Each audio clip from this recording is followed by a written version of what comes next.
Chapter 17. And there came one of the 7 angels which had the 7 vials, and talked with me, saying unto me, Come hither. I will shew unto thee the judgment of the great whore that sitteth upon many waters, sitting on places that are not firm, with whom the kings of the earth have committed fornication, and the inhabitants of the earth have been made drunk with the wine of her fornication. So he carried me away in the spirit into the wilderness. And I saw a woman sit upon a scarlet-colored beast, full of names of blasphemy, having 7 heads, which are 7 world empires in the history of mankind, and 10 horns, which are 10 kings that will rule the last world empire of this era. And the woman was arrayed in purple and scarlet color, and decked with gold and precious stones and pearls, having a golden cup in her hand full of abominations and filthiness of her fornication.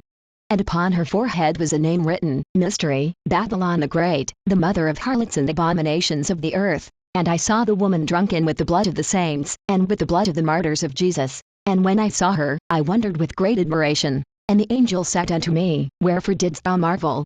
I will tell thee the mystery of the woman, and of the beast that carrieth her, which hath the 7 heads and 10 horns. The beast that thou sawest was, and is not. It was because it was active in the past, and it is not, because the one we are announcing has not yet arrived and is yet to come, and shall ascend out of the bottomless pit, because it comes with all the strength of Satan in the world empire of the 10 kingdoms of the last days of this era, and go into perdition, because she will be judged, found guilty, and taken to eternal punishment by our Almighty God. And they that dwell on the earth shall wonder, whose names were not written in the book of life from the foundation of the world, when they behold the beast that was, and is not, and yet is. And here is the mind which hath wisdom.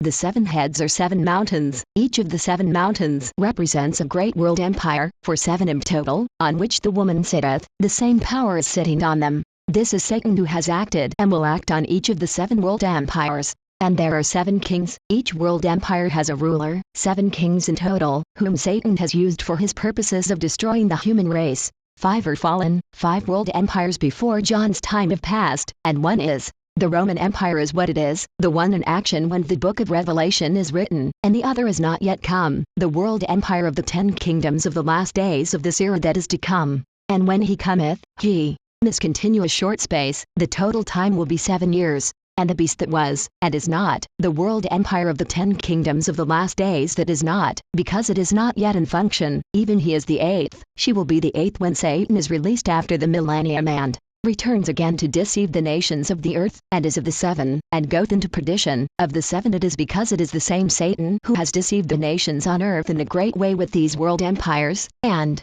the destruction goes, because he will be defeated by the Almighty God. And the 10 horns which thou sawest are 10 kings, the world empire of the 10 kings of the last days of our era, which have received no kingdom as yet. They are not yet in action, they are about to take action in these last days of our era, but receive power as kings 1 hour with the beast. For a short time they will be in action, governed to the world, accompanied and directed by Satan. The time they will be 7 years. These have 1 mind, and shall give their power and strength unto the beast. These 10 kings function in the form of a council with the same objective and grant all their power and authority to the beast, that is Satan. This world empire of 10 kings ruled by Satan, shall make war with the Lamb, and the Lamb shall overcome them. For he is Lord of lords, and King of kings, and they that are with him are called, and chosen, and faithful. And he saith unto me, The waters which thou sawest, water here represents a non-firm foundation, where the whore sitteth, are peoples, and multitudes, and nations, and towns. And the 10 horns which thou sawest upon the beast, these 10 kingdoms and the system of government of the world empire, these shall hate the whore. The time will come when the leaders of these 10 kingdoms and the total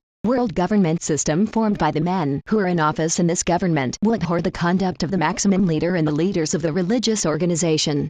This must be consequence of which they always sought, to rule on the world government system. Here we see in a marked way a behavior of men against men, and shall make her desolate and naked, and shall eat her flesh, and burn her with fire. For God hath put in their hearts to fulfill his will, and to agree, and give their kingdom unto the beast, because God's plan was to allow Satan to rule a kingdom of nations government and not a religious organization to rule over a kingdom of nations government, until the words of God shall be fulfilled. And the woman which thou sawest is that great city, which reigneth over the kings of the earth. It has also been called the big city, the world government system that Satan has ruled over the kingdoms of the nations of the earth. Throughout history,